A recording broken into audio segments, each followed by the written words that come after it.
Price Lord. மீட்பெரும் இரட்சகருமாகிய இயேசு கிறிஸ்துவின் இனிய நாமத்தில் உங்கள் அனைவருக்கும் என் அன்பார்ந்த வாழ்த்துக்கள்.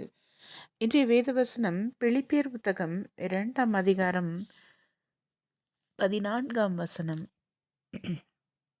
நான் வீணாக ஓடினதும் வீணாக பிரயாசப்பட்டதும் இல்லை என்கிற மகிழ்ச்சி கிறிஸ்துவின் நாளில் எனக்கு உண்டாயிருப்பதற்கு ஜீவ வசனத்தை பிடித்துக்கொண்டு உலகத்திலே சுடர்களைப் போல பிரகாசிப்பிக்கிற நீங்கள்.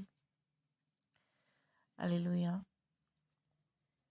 அதாவது நம் வீணாக ஓடினோம், வீணாக பிரயாசப்பட்டோம் அப்படின்னு இல்லை, அப்படின்னு இருக்கிற ஒரு மகிழ்ச்சி இல்லாமல் கிறிஸ்துவின் நாளில் எனக்கு எப்படி இருக்குன்னா, ஜீவ வசனத்தை பிடித்து கொண்டு எத்தனை பிரயாசப்பட்டாலும் எல்லாமே வீண், எல்லாமே மாயை. ஆனால் இந்த வசனத்தை நாம் பற்றி கொண்டு நாம் ஓடினால் நாம் சுடர்களைப் போல இந்த உலகத்தில் பிரகாசிப்போம் என்று வேதம் சொல்கிறது.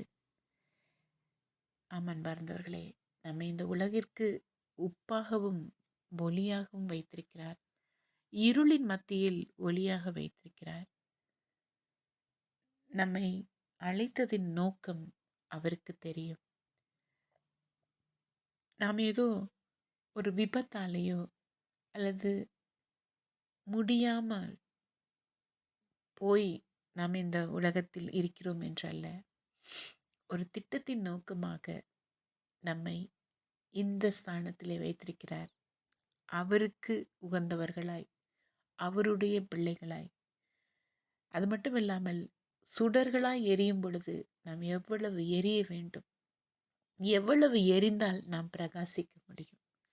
அப்படிப்பட்ட இந்த தேவனை நாம் முழுமையாக நம்பி அவர் நம்மை எரிக்க வைத்தாலும் அவர் நம் மூலமாக ஒரு பிரகாசத்தை இந்த உலகத்திற்கு கொடுக்க வல்லவராயிருக்கிறார். அல்லேலூயா. God bless you.